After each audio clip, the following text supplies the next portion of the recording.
हे जाति जाति के सब लोगों, यहोवा का जय जयकार करो। हे राज्य राज्य के सब लोगों, उसकी स्तुति करो, क्योंकि उसकी करुणा हमारे ऊपर प्रबल हुई है। यहोवा की सच्चाई सदा की है, यहाँ की स्तुति करो। हम प्रार्थना करेंगे। हे पिता परमेश्वर, सर्वशक्तिमान बाप, सर्वसमर्थ सनातन देव, राजाओं के राजा, प्रभुओं के प्रभु, मान महिमा स्तुति के योग्य है। मान महिमा सिर्फ प्रभु तेरे लिए। तू जीवित है प्रभु, तूने हमें बनाया, आज तक जिंदगी ज़मीन पर जीवित रखा है, हमारी रक्षा की है, हमारी मदद की है। हम बहुत आभारी हैं प्रभु। आज से जो भी हम ले एक्टिविटीज़ की संगतें शुरू कर रहे हैं प्रभु, उन्हें अपने नाम में आशीर्वादित करना। हे पिता परमेश्वर, हर एक जो वक्ता बोले, हमारे लेमन भाई बहन जो भी प्रभु तैयारी करके आए, उनको अपने नाम में आशीर्वादित करना। सुनने और सुनाने वाले दोनों को अपनी बरकतों से माला माल करना। प्रभु हम सब तुझे पहचाने, अपना जीवन तुझे सौंपे, तेरे बताए हुए रास्तों पर चले, ऐसा होने देना। ये हमारी प्रार्थना हमारे उद्धारकर्ता यीशु मसीह के नाम से मांगते हैं। सुनो, कबूल कर बाप, आमीन। अभी हम एक गीत गाएंगे और गीत के लिए हम अपने आप को तैयार करेंगे। परमेश्वर के वचनों से पहले हम उससे सामर्थ्य मांगेंगे, उसे मान और महिमा देंगे, और इस गीत के द्वारा हम उसके नाम को धन्य कहेंगे। वंदना करते हैं हम, वंदना करते हैं हम, वंदना करते हैं हम, वंदना करते हैं हम। हृदय को तेरे सामने लाकर रखते हैं हम, हृदय को तेरे सामने लाकर रखते हैं हम। वंदना करते हैं हम, वंदना करते हैं हम।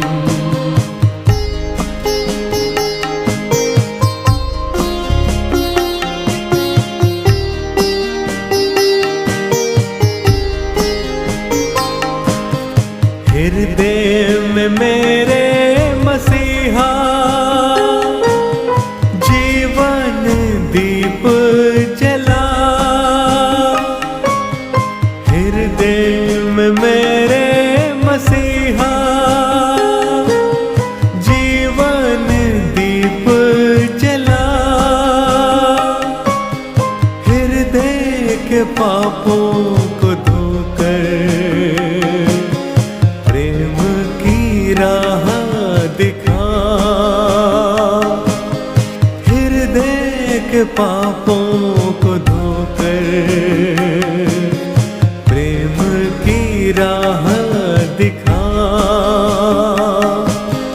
वंदना करते हैं हम, वंदना करते हैं हम, वंदना करते हैं हम, वंदना करते हैं हम।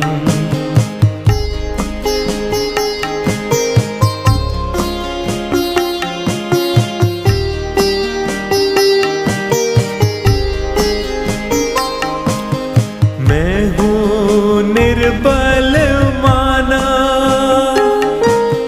पापों के सागर में खोया। मैं हूँ निर्बल माना, पापों के सागर में खोया। अब तुम संभालो यीशु जी, भवसागर में हूँ खोया। अब तुम संभालो यीशु जी, भवसागर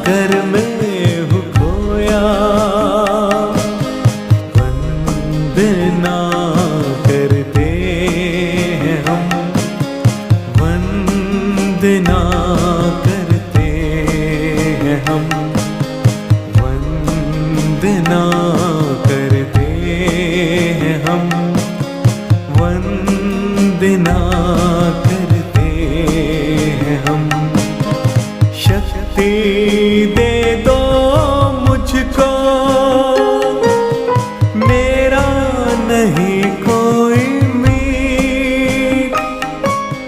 शक्ति दे दो मुझको, मेरा नहीं कोई मीत। जीवन को मेरे ले लो, गाऊं मैं तेरे ही गीत।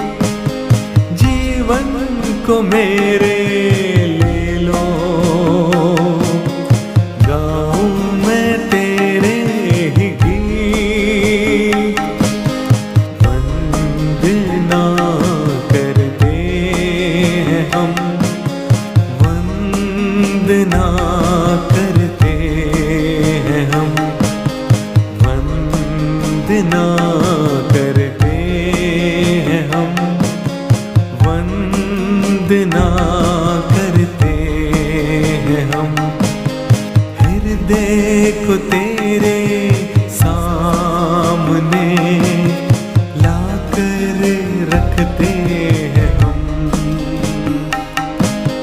हृदय को तेरे सामने लाकर रखते हैं हम। वंदना करते हैं हम, वंदना करते हैं हम, वंदना करते हैं हम, वंदना करते हैं हम। अभी हम पवित्र शास्त्र में से इफिसियों की पत्री उसका 5वां अध्याय 3 से 7 आयतों तक हम पढ़ेंगे। इफिसियों की पत्री 5वां अध्याय 3 से 7।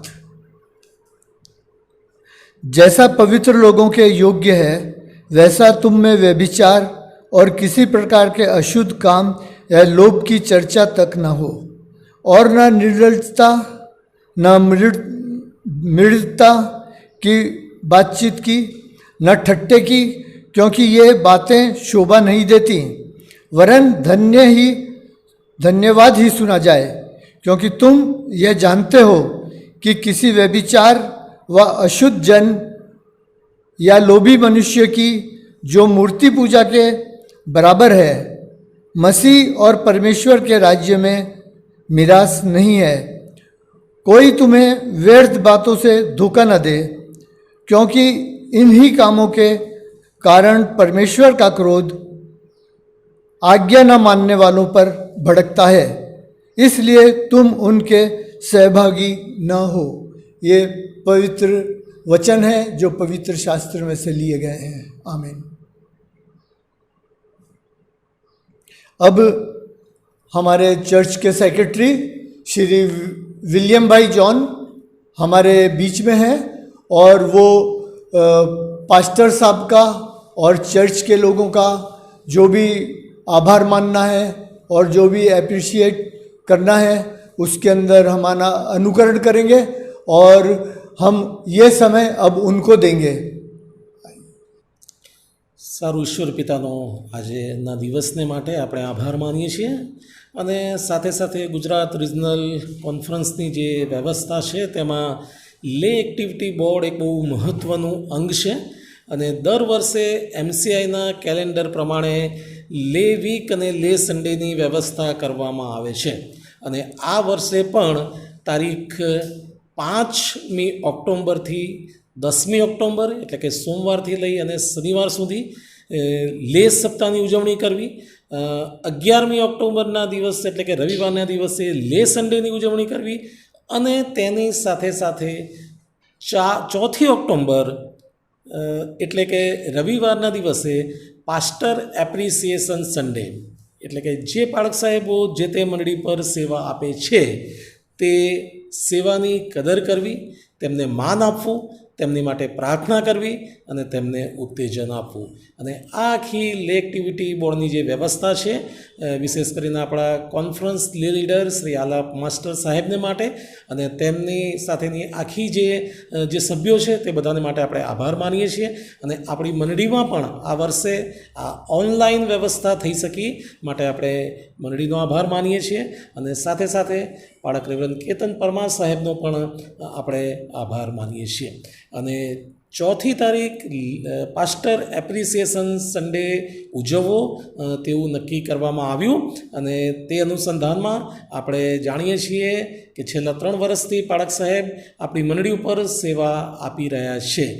તે અને તેમના પત્ની એસ્તરબેન અને આપણને અનુભવ છે. અને જ્યાં સુધી લોકડાઉન થયું એ પહેલાંની સર્વ પ્રકારની સેવાઓ બહુ આશીર્વાદિત રહી.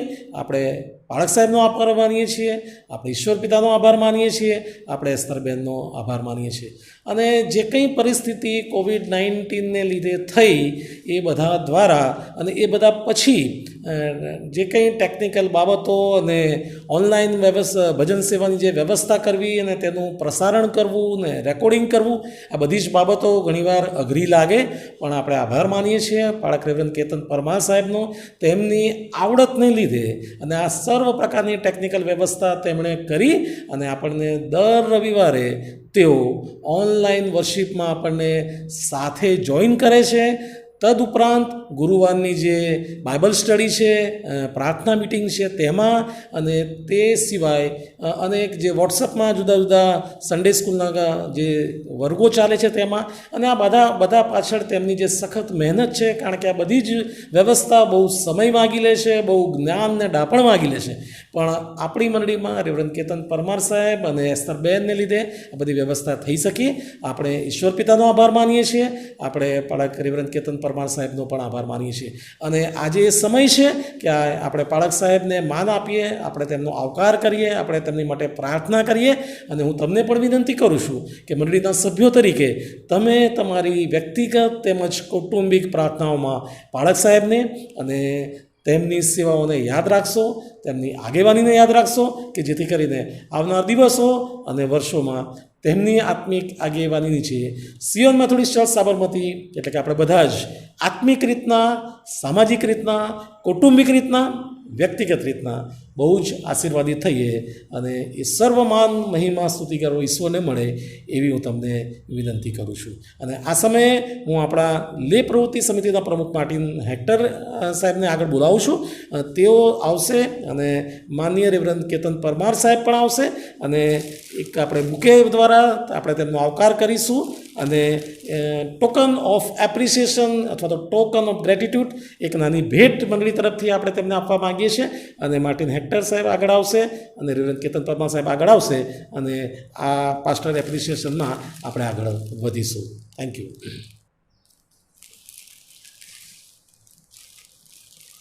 પડશે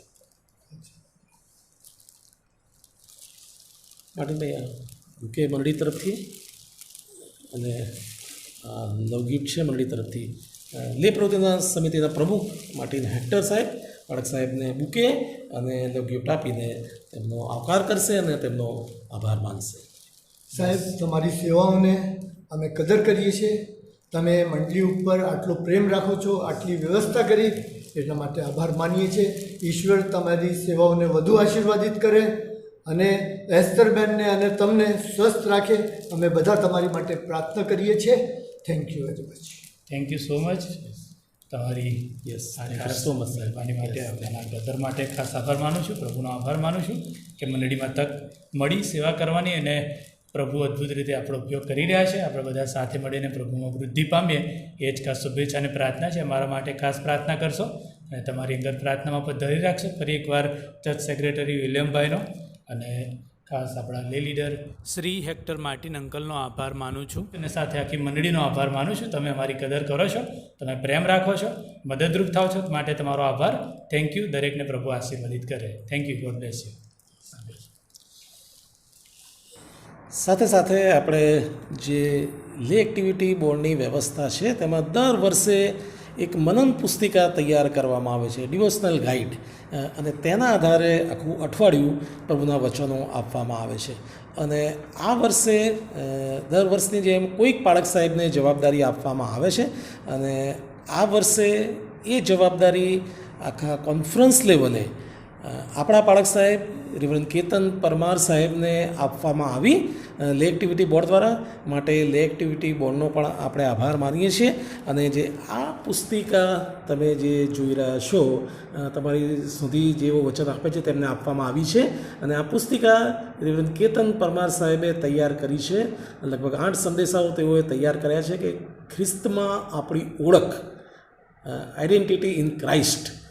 એટલે અને સાથે સાથે આ પુસ્તિકા લગભગ આખા ગુજરાત રિજનલ કોન્ફરન્સમાં 1200 કરતાં વધારે કોપી તેની તૈયાર કરવામાં આવે છે. ખાસો મોટો ખર્ચ થાય છે, પણ આપણે આપણી મંડળીનો અને સ્ટેટ કમિટીનો આભાર માનીએ છીએ કે આપણી મંડળી દ્વારા આ પુસ્તિકાને સ્પોન્સરશીપ આપવામાં આવી. અને આપણી મંડળીનો તેમાં ફોટો પણ મૂકવામાં આવ્યો છે. અને આખા ગુજરાત નેશનલ કોન્ફરન્સમાં મનન પુસ્તિકા આપવામાં આવી છે કે જે મનન પુસ્તિકાના આધારે આખું લેમેન સપ્તાહ લેમેન ભાઈ બહેનો જુદી જુદી મંડળીઓમાં આ સંદેશાઓ આપશે. માટે આ સમય પર ફરીથી હું પાળક સાહેબનો અને સ્ટેટ કમિટીનો આભાર માનું છું. અને એટલા માટે પણ આ વર્ષનું લેમેન સપ્તાહ સિયોન મેથોડિસ્ટ ચર્ચને માટે વિશેષ છે. સાથે સાથે આખા અઠવાડિયાની જે વ્યવસ્થા છે, જુદા જુદા આપણા મંડળીના ભાઈ બહેનો જે વચનની સેવા આપવાના છે, મારી સેક્રેટરી તરીકે એ શુભેચ્છા અને પ્રાર્થના છે આ આખું લેમેન સપ્તાહ આપણા બધાને માટે, વિશેષ કરીને મંડળીને માટે આત્મિક રીતના બહુ આશીર્વાદરૂપ નીવડે. આ સમય મને આપ્યો લે પ્રવૃત્તિના પ્રમુખ માર્ટિનભાઈનો અને પાળક સાહેબનો હું આભાર માનું છું. Thank you. आइए हम छोटी प्रार्थना करेंगे. संदेश की शुरुआत कर रहे हैं, प्रभु के वचनों में जा रहे हैं. उसके पहले हम प्रभु से, परमेश्वर से प्रार्थना करते हैं कि वो हमारी सुधि ले. हे पिता परमेश्वर, हमारी सहायता करना, मदद करना. जो भी हमने व्यवस्था की है आपके ही नाम से हो सकती है. हम बहुत आभारी हैं प्रभु जिन्होंने इसके लिए प्रयत्न किया है. हमारे पास्टर साहब, प्रभु हमारे ले समिति, उसके सभ्य, हमारे सेक्रेटरी साहब, ट्रेजरर साहब, सबके लिए हम आपका आभार मानते हैं. और प्रभु ये संदेश देने से पहले प्रभु आप मेरे मुंह से बोलना, व्यक्तिगत मेरे से बातचीत करना. जो भी मैं बोलूं प्रभु उसमें मेरी अगुवाई करना. हमारे लोगों को, हमारे कलीसिया को सही तरह से मैं बोल के आपके वचन बता सकूं, ऐसी शक्ति और सामर्थ्य देना. ये हमारी प्रार्थना उद्धार करता यीशु मसीह के नाम से मांगते हैं. सुनो, कबूल कर बाप, आमीन. हमारी जो भी ये ले समिति की जो भी सभाएं हमने शुरू की है, इसका मुद्रा लेख है क्रिस्त माँ अपनी ओळख, यीशु मसीह में अपनी पहचान. और इसके लिए अलग अलग संदेश हमारे लेमन भाइयों को दिए गए हैं उनके, और हमारे लेमन भाइयों ने जो भी तैयारियां की हैं उसकी तरह से वो बोलेंगे. हमारे यहाँ, हमारी डिस्ट्रिक्ट में और हमारी कॉन्फ्रेंस में पूरी व्यवस्था की है. उसके हिसाब से ये जो भी संदेश की शुरुआत है, जो भी मुद्रा लेख है, और इसको तैयार करने में हमारे पास्टर केतन साहब ने बहुत मेहनत की है. इसलिए भी हम उनका आभार मानते हैं, ईश्वर पिता का आभार मानते हैं. ये तक मुझे मिली है, तब मैं हमारे सब लेमन भाई बहनों का, हमारी कलीसिया का, पास्टर साहब का, उनके परिवार का आभार मानता हूँ. संदेश में हम सामान्य तरह से बात करते हैं तो क्रिस्त यीशु मसीह में हम कौन हैं, और यह प्रश्न बार बार पूछा जाता है हमारे लोगों को. और हमारे जो भी अन्य धर्मी मित्र हैं वो भी इस बात के लिए हमारे को कई बार पूछते हैं कि क्रिस्त ये कौन है, या आप किस तरह से क्रिस्त के अनुयायी हो, या किस तरह से आप उसकी उपासना करते हो. तो हमारा उनको यही संदेश है कि ये कोई क्रिस्ती एक हम धर्म की तरह से नहीं लेते हैं, लेकिन हम यीशु मसीह के अनुयायी हैं. हम उसको मानते हैं, उसके बताए हुए रास्ते पर चलते हैं, उसकी आज्ञाओं को मानते हैं। और आज का जो हमारा विषय है वो यीशु क्रिस्त के संत, मतलब यीशु क्रिस्त के प्रेरित, उनके अगुवे और यीशु क्रिस्त के संत, ये शब्द से जो आज का संदेश इस वचन के लिए मुझे दिया गया है और मैंने तैयारी की है, उसके बारे में आपको बताना चाहता हूँ कि जैसे ही संत शब्द आता है हमारे मस्तिष्क में एक चित्र उत्पन्न हो जाता है, हमारे दिमाग में एक बात आती है कि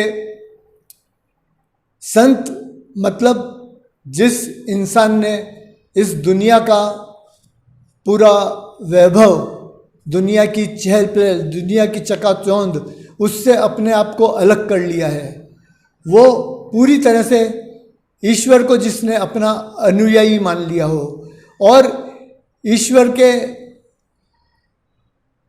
जो भी ईश्वर की इच्छा और ईश्वर के अनुसार वो अपना जीवन बिताता है और उसकी शोध में, उसकी खोज में लगा रहता है, अपने मन की लौ उससे लगा लेता है और हमेशा ईश्वर के अंदर वो बना रहता है। और एक तरह से हम उसे कभी कभी बोलने लगते हैं कि ये बहुत भक्त हो गया है, बहुत साधु बन गया है, अब इसको संसार से कोई वैराग्य नहीं है, इसने अपना जीवन बदल लिया है और ये ईश्वर का सेवक बन गया है।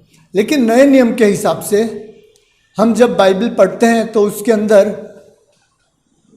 संत शब्द, इसका उपयोग ग्रीक भाषा में एक शब्द है हागियोस, उसके हिसाब से नए नियम के अंदर संत शब्द का अर्थ होता है पवित्रता।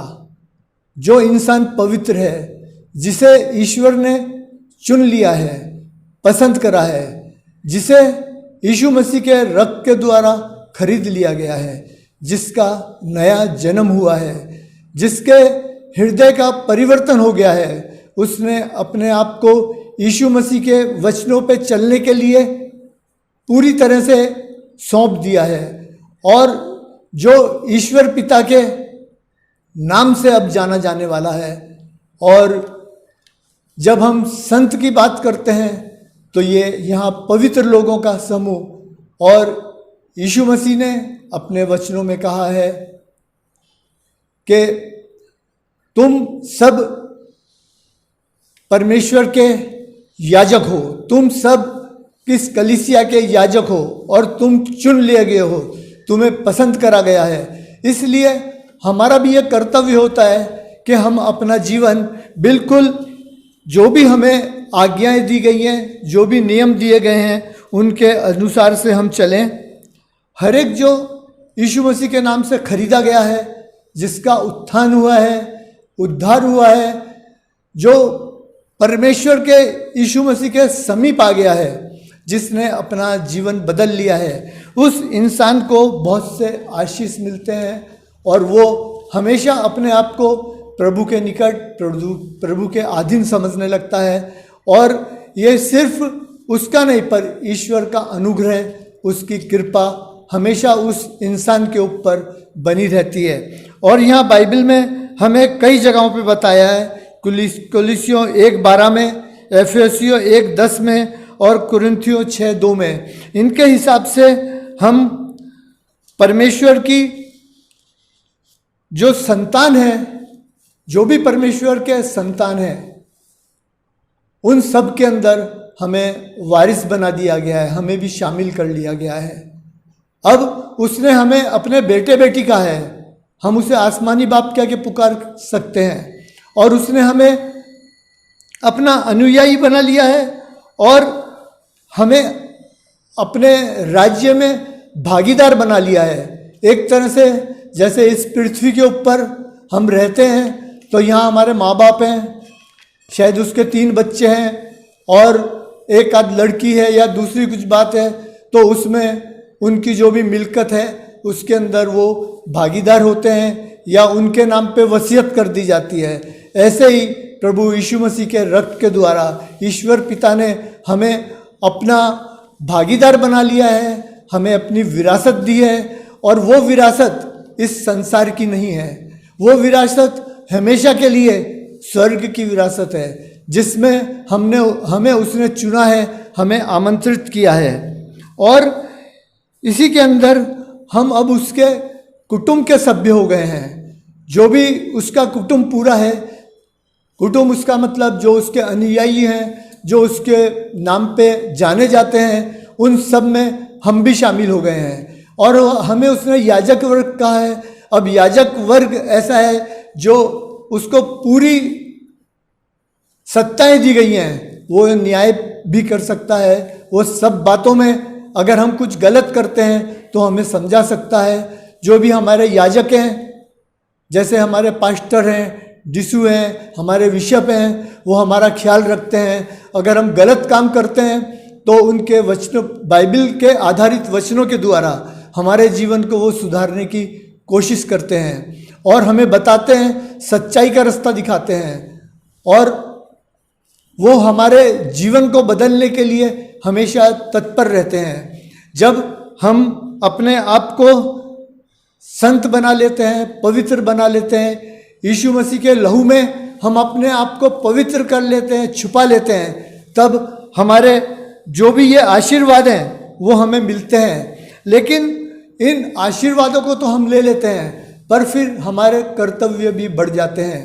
हमारे कर्तव्य हमारे लिए, हमारे परिवार के लिए, हमारे समाज के लिए, हमारी कलीसिया के लिए, हमारे लोगों के लिए बढ़ जाते हैं। तब हमें हमारा जीवन ऐसा बिताना पड़ेगा, हमारा जीवन हमें ऐसा चलना पड़ेगा कि हम परमेश्वर के बच्चे हैं। हमें कोई भी गलत काम नहीं करना है। जैसे लोभ, लालच, दुर्व्यवहार, वासना, मूर्ति पूजा और जो भी हमारे जीवन के अंदर पवित्रता के सामने जो भी अड़चन रूप बने, जब हम पवित्र कर किए गए हैं तो उसके अवरोध में, क्योंकि जब ईश्वर ने हमें चुना है, हमें जब खरीद लिया है, जब भी एक विश्वासी अपना जीवन बदलता है तो स्वर्ग में आनंद मनाया जाता है। इसी तरह से शैतान भी बहुत परेशान हो जाता है और वो फिर हमें हैरान परेशान करने लगता है और हमारे जीवन में वो भी रुकावटें पैदा करता है। जब हम लोभ करते हैं, गलत विचार करते हैं और जो भी हम अभी जैसे हमने बाइबल में पढ़ा है उस हिसाब से लोभ, लालच, निर्दयता और लोगों के साथ में गलत व्यवहार, गलत सोचना, गलत विचारना, ये सब काम हमारे जीवन में से हमें छोड़ने पड़ेंगे। और उनको छोड़ना है वो तो ठीक है, लेकिन हमें हमेशा ईश्वर की आराधना करते रहना है, उसको मान महिमा देना है, उसकी स्तुति करना है, उसके चरणों में आना है और हमेशा हम उसको धन्यवाद की भेंट चढ़ाएं, उसके नाम को हम उसकी आभारी स्तुति माने और उससे निरंतर प्रार्थना करते रहें। क्योंकि उसने जब हमारा जीवन बदला है तो हमें एक हथियार भी दिया है और वो प्रार्थना का हथियार है जो हम प्रार्थना करके यीशु मसीह से, हमारे स्वर्गीय पिता से सीधी बातचीत कर सकते हैं। और ये ऐसी प्रार्थनाएं हैं जब वो कभी भी हमारे लिए सोता नहीं है, कभी भी हमें निष्क्रिय नहीं करता है। हम तो सो जाते हैं, हम तो कई बार गहरी नींद में होते हैं, लेकिन वो हमारी सुधि लेता है। हमें प्रार्थना में हमेशा तत्पर रहना है, उसकी आभारी स्तुति करनी है, उसे मान महिमा देना है, ज़्यादा से ज़्यादा समय उसके साथ बिताना है। क्योंकि जब हम उससे वायदा करते हैं, हम कहते हैं कि कल मैं सुबह 4 बजे उठ जाऊंगा और तेरे से प्रार्थना करूंगा, तो हमारे उठने से पहले वो हमारे सिरयाने आके बैठ जाता है, हमारी राह देखता है। अगर हम नहीं उठते हैं तो वो फिर भी हमारी सुधि लेता है, वो हमारे सिरयाने बैठ करके हमारा इंतज़ार करता है और कोशिश करता है कि हम उसके समीप आएँ। वो अपने बच्चों को चाहता है कि हम उसके सानिध्य में रहें, हम उससे प्रार्थना करें, अपना जीवन उसे सौंपें और प्रार्थना करके जो भी हमें विघन और जो भी कठिनाई परेशानी आए उनसे हम दूर रहें। और हम हमेशा शैतान को झिड़क के बोलें कि तेरी चाल में हम नहीं फंसेंगे, हमें ईश्वर ने चुना हुआ है। उसका रक्त का नाम लेके, उसके रक्त के द्वारा, उसके रक्त से आशीष पा करके हम शैतान को भगा दें। यीशु मसीह के लहू के द्वारा हमें जो उद्धार मिला है, जो उसने हम पर दया की है, उसको हम अपने जीवन के अंदर काम करने दें, उस कुर्बानी को व्यर्थ न जाने दें। क्योंकि परमेश्वर ने कहा है यूहन्ना 3:16 में, परमेश्वर ने अपना पुत्र दिया और यीशु मसीह को हमारे लिए क्रूस के ऊपर बलि कर दिया। क्योंकि जो कोई परमेश्वर पर विश्वास करेगा उसका नाश न होगा पर अनंत जीवन पाएगा। यहोवा ने जगत से ऐसा प्रेम किया है कि उसने अपना एकलौता पुत्र दे दिया, एक ही पुत्र, लेकिन उसको भी उसने रख नहीं छोड़ा है। उसने हमारे लिए अपने पुत्र को दे दिया है, पूरी दुनिया के लिए दिया है, एक व्यक्ति के लिए या मसीहों के लिए नहीं दिया है, पूरे संसार के लिए उसने उसका पवित्र और कीमती रक्त बहा दिया है। लेकिन उसके साथ साथ शर्त भी रखी है, जो कोई, हर एक नहीं, हर एक के लिए तो उसने अपने लहू को बहाया है, लेकिन जो कोई उस पर विश्वास करेगा, उसका स्वीकार करेगा, उस पर विश्वास करना है, उसका स्वीकार करना है और उसको भाए, उसको पसंद पड़े, ऐसे कर्म भी हमें करने हैं। तभी हम उससे आशीष पा सकेंगे, उसके समीप आ सकेंगे, उसके संत, उसके सेवक, उसके याजक हम कहला सकेंगे। क्योंकि जब हमारे में बुराइयां आएंगी, लोभ आएगा, लालच आएगा, तो ये हमें परमेश्वर से दूर करेगा। क्योंकि लोभ करना, लालच करना, ये भी मूर्ति पूजा के बराबर है और मूर्ति पूजा से परमेश्वर बहुत घृणा करता है। वो नहीं चाहता है कि उसके साथ और कोई सहभागी हो। जब हम सिर्फ ईश्वर पिता की महिमा करते हैं, उसे मान देते हैं, तो सिर्फ उसे ही मान देना है, उसके साथ हम किसी को जोड़ नहीं सकते हैं। वो अपने साथ में किसी की भी भागीदारी पसंद नहीं करता है, इसलिए उसने हमें दूसरी आज्ञा दी है, तुम अपने लिए कोई मूर्ति खोद कर ना बनाना जो आकाश में या पृथ्वी पर या पृथ्वी के जल के नीचे है। तुम उनकी उपासना ना करना और ना उनको दंडवत करना, क्योंकि मैं तुम्हारा परमेश्वर जलनशील परमेश्वर हूं। और जो मेरे बैरी हैं या मेरा विरोध करते हैं, उनके बेटों, पोतों और परपोतों को भी पितरों का दंड दिया करता हूं, मतलब 4 पीढ़ियों तक मैं दंड दूंगा। और जो मुझसे प्रेम रखते हैं, मेरी आज्ञाओं को मानते हैं, हमें उससे प्रेम रखना, उसकी आज्ञाओं को मानना है। उन हजारों पे मैं अपनी करुणा करता हूँ। ये परमेश्वर के वचन हैं और उसके वचन झूठे नहीं हैं। इसलिए परमेश्वर नहीं चाहता है कि उसकी आभार स्तुति में या उसको मान महिमा देने में हम दूसरे किसी को शामिल करें। वो हमारा प्रभु है और उसने हमें चुना है। ईश्वर कहता है, बाइबल के अंदर से ही मैं ये बोल रहा हूँ, पर जो मैं सब वचन को बोलने जाऊँगा, कहाँ कहाँ लिखे हैं, तो बहुत लंबा टाइम हो जाएगा। हमारे पास टाइम कम रहता है, इसलिए मैं आपको शॉर्ट में बताता हूँ। परमेश्वर ने कहा है कि तुमने नहीं, मैंने तुम्हें पसंद करा है।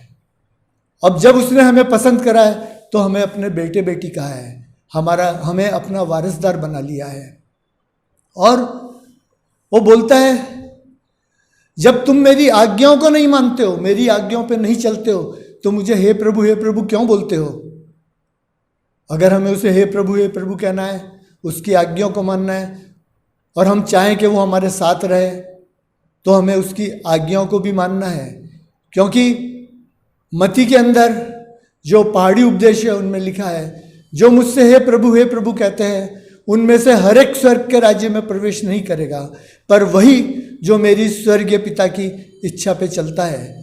तो हमें उसकी इच्छा पे चलना पड़ेगा, उसके नियमों को मानना पड़ेगा और उसका अनुयायी हमें बनना पड़ेगा। एक भी पाप लेके हम स्वर्ग में नहीं जा सकते हैं। जब उसने हमें चुन लिया है तो हमें सब पापों से दूर रहना पड़ेगा। हर पाप से हमारा छुटकारा होना चाहिए। अगर एक भी पाप हमारे जीवन में है तो हम स्वर्ग में प्रवेश नहीं कर सकते हैं। अगर हम सोचे कि ये छोटा सा हमने पाप किया है, इसके अंदर क्या हो गया है, तो वो नहीं चलाएगा। स्वर्ग के अंदर उसी को जगह मिलेगी जो उसके रास्तों पे चलेगा, उसको अपना मुक्तिदाता जिसने स्वीकार करा है। तो हमेशा उसको हमें अग्रिम स्थान देना है, उसका भय रखना है। उसका भय रखना मतलब उसकी आज्ञाओं को मानना, उसके नियमों पे चलना। जिसने उसकी आज्ञा को नहीं माना उसे उसने छोड़ भी दिया है। हम बाइबल के कई पात्रों को देखते हैं, सिर्फ मैं नाम ही लूँगा। जैसे शुरुआत में ही आदम और हवा पाप किया, निकाल दिए गए। इसी तरह से शिमशोन पाप किया, दलाइला के प्रेम में पड़ा, परमेश्वर ने उसको छोड़ दिया, जबकि वो जन्म से पहले ही अभिषिक्त था, उसको परमेश्वर ने चुना हुआ था। शाऊल राजा उसको छोड़ दिया। इसी तरह से दाऊद राजा जिसे ईश्वर ने अपना प्रियजन कहा है, जिससे वो बहुत प्रेम करता है, उसने भी पाप किया। लेकिन पाप करने के बाद में जब उसको बताया गया कि भाई तूने ये पाप किया है, गलत काम करा है, तब उसने क्षमा मांगी और वो रोया, गिड़गिड़ाया, प्रार्थना करी कि हे प्रभु मेरे अपराधों को क्षमा कर, मेरे अंदर शुद्ध मन स्थिर आत्मा नए सिरे से उत्पन्न कर। और परमेश्वर ने उसकी प्रार्थना को सुना, लेकिन उसे सजा तो दी। जो पाप का बेटा था, व्यभिचार का बेटा था, वो मर गया। लेकिन फिर परमेश्वर ने उसको आशीष दी, उसे अपना प्रियजन कहा है। दाऊद उसका प्रियजन था, उसको भाता था, उसको उसने पसंद किया है। इसी तरह से शाऊल को उसने पसंद किया। नए नियम में हम देखते हैं उसने शाऊल को पसंद किया। शाऊल को दमिश्क के रास्ते से ईश्वर ने उठा लिया, जो कि मसीहों के लिए एक बहुत बड़ी चुनौती था। मसीहों को हैरान करता था। जो उसके सेवक, उसके चेले, उसके अनुयायी थे, उनके लिए वो फरमान लेकर के निकला था कि मैं इन्हें बंदी गृहों में डाल दूंगा। औरत हो या आदमी, सबको वो पकड़ के बंदी गृहों में डाल देता था। लेकिन उसको यीशु मसीह ने जब चुना तो उसके ऊपर बड़ी ज्योति चमकी और उसका जीवन पूरा उस हादसे के बाद बदल गया। उसने अपने जीवन को उसने बदल लिया और यहाँ तक बदल लिया कि वो यीशु मसीह के लिए बहुत दुख उठाए। उसने उसके प्रचार के माध्यम से जुड़ गया और उसका प्रचार करने लगा, और तब उसको बहुत दुख सहने पड़े। 5 बार उसने 39 कोड़ों की मार सही, 3 बार बेंते खाई, उसको पथराव किया गया, उसको भूखा रहना पड़ा, नंगा रहना पड़ा। असह्य सर्दी में भी उसके तन पे कपड़े नहीं थे, लेकिन उसने परमेश्वर को नहीं छोड़ा और कहा कि उसकी कृपा और उसके अनुग्रह से ही मैंने उसके लिए दुख उठाया है। उसका अनुग्रह मेरे पे बना, इसलिए मैंने दुख उठाया है, और उसकी कृपा, उसकी दया मेरे पे बनी रही। उसने बोला कई लोग दुख उठाना चाहते हैं लेकिन उनको ये अवसर नहीं मिल रहा है, लेकिन मुझे मिला है। मैं ईश्वर का आभार मानता हूँ। उसने बाद में कहा है कि मैंने अच्छी कुश्ती लड़ी है, मैंने अपनी दौड़ पूरी करी है, और मैंने भविष्य में जो मुकुट मेरे लिए रखा गया है उसको मैं पाने वाला हूँ। उसका इतना अटल विश्वास था। उसने परमेश्वर को, यीशु मसीह को अपना मुक्तिदाता स्वीकार किया और उसके लिए उसने अपनी जान भी दे दी। उसी के साथ में दामेस उसके साथ जुड़ा, लेकिन उसको बाद में संसार की तरफ देखा और संसार पसंद आने लगा तो उसको छोड़ दिया गया। इसी तरह से जिसने भी अगर यीशु मसीह का स्वीकार किया लेकिन बाद में अगर उसको छोड़ देंगे तो यीशु मसीह उसको छोड़ देगा। ऐसा नहीं है कि उसने हम पर दया की, हमें मोल लेके खरीद लिया है तो बस निबट गया है। हमें फिर बिल्कुल उसके रास्तों पर चलना पड़ेगा, उसकी आज्ञाओं को मानना पड़ेगा, उसे अपना मुक्तिदाता स्वीकार करना पड़ेगा। मैं एक अलग बात बोल के अपने संदेश को बंद करूंगा क्योंकि टाइम हो गया है।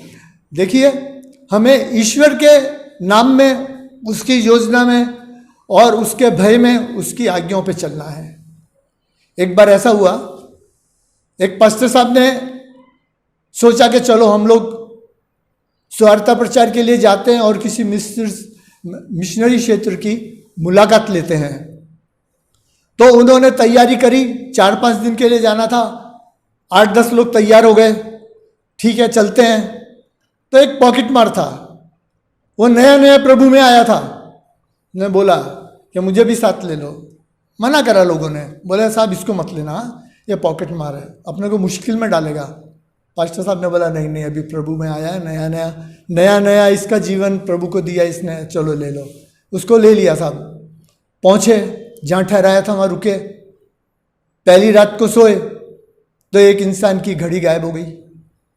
घड़ी गायब हो गई। सुबह सुबह सब उठे, ढूंढा, बोले भाई नहीं मिल रही, क्या हो गया। दूसरे आदमी ने देखा, बोले घड़ी मेरे बैग में पड़ी हुई है, तो उसको वापस दी। दूसरे दिन चेन गायब हो गई। चेन गायब हो गई, सबने ढूंढा तो बोले दूसरे इंसान के सिरयाने तकिए के नीचे से निकली, बोले ये। फिर बहुत सोचा क्या ये मुश्किल खड़ी हो रही है। तीसरे दिन एक इंसान का पर्स गायब हो गया, काफ़ी पैसे थे अंदर। बोला क्या करें, मुश्किल हो गई। तो पता पड़ा कि दूसरे इंसान की जेब में से निकला। सबने बोला साहब कभी ऐसा होता नहीं था, ये आदमी अपने साथ में आया है ना, तब से ऐसा हो रहा है। वो आदमी वहाँ पे नहीं था, बाहर गया हुआ। उसको बुला, जब आया तो बुलाया, भाई क्या हुआ। पास्टर साहब ने बोला कि यार तुमको साथ में लिया है, कभी ऐसा नहीं होता था, और तुमको आज हमने साथ में लिया है, तब से ये प्रॉब्लम हमारे यहाँ खड़ी हो गई है। क्या कर रहे हो, ये तुम्हारा ही काम है। बोले हाँ साहब, तो मैं ही कर रहा हूँ ना। बोले ऐसा क्यों कर रहे हो। बोले साहब देखो, अभी यहाँ से अपन जाएंगे, उसके बाद में या 4-5 दिन 6 दिन अपन रहे, अच्छा अपने को खाना पीना मिला, सब कुछ अपनी व्यवस्था पूरी हुई है, सब चीज़ें अपने को मिल गई हैं। अब यहाँ से अपन घर जाएंगे, उसके बाद में ये लोग अपने काम पे चले जाएंगे, आप प्रचार में लग जाओगे साहब, और मुझे भी तो काम करना पड़ेगा। तो अगर मैं अपनी प्रैक्टिस भूल गया तो मैं क्या करूँगा। इस तरह से हम अपने जीवन के अंदर हमारी बुराइयों को छोड़ना नहीं चाहते। हम परमेश्वर में भी रहना चाहते हैं और बुरे लोगों के साथ भी रहना चाहते हैं, बुराई भी करना चाहते हैं। जबकि ईश्वर के वचन है, या तो ठंडे हो या गर्म बनो, कुनकुने को मैं उगल दूंगा, उनको मैं पसंद नहीं करता हूँ। हमें अगर ईश्वर के नाम में, उसकी अगुवाई में चलना है तो पूरी तरह से अपना जीवन उसको सौंपना है, उसके बताए रास्ते पर चलना है, उसकी आज्ञाओं को माना है। ऐसा करने की ईश्वर हमें समझ दे, सामर्थ्य दे और हमारे साथ व्यवहार करे। हम छोटी सी प्रार्थना करेंगे। हे पिता परमेश्वर, सर्वशक्तिमान बाप, सर्व समझ सनातन देव, हे प्रभु हम तो बहुत पापी हैं, तुच्छ हैं, हम तेरे सामने आने के योग्य नहीं है प्रभु। हे प्रभु, हमने जीवन के अंदर बहुत पाप किया है, लेकिन फिर भी तू हमारी सुधि लेता है। हे पिता परमेश्वर, तू नहीं चाहता है कि एक भी आत्मा नाश हो, एक आत्मा के भी नाश तू नहीं चाहता है। और जब भी एक आत्मा तेरे में जीती जाती है तो स्वर्ग में स्वर्गदूत उसके लिए आनंद मनाते हैं।